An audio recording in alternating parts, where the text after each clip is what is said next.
Untuk mengetahui indeks standar pencemaran udara akibat bencana asap yang terjadi akibat karhutla beberapa hari terakhir di Sumsel, Gubernur Sumsel Herman Deru akan sesegera mungkin meminta laporan dari pihak Dinkes dan BMKG.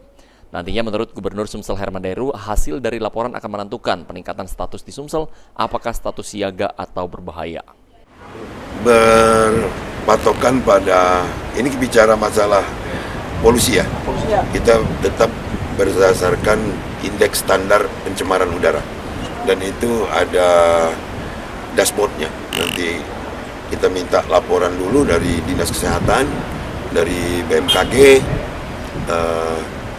untuk menentukan peningkatan statusnya, apakah tetap pada siaga atau harus dinaikkan.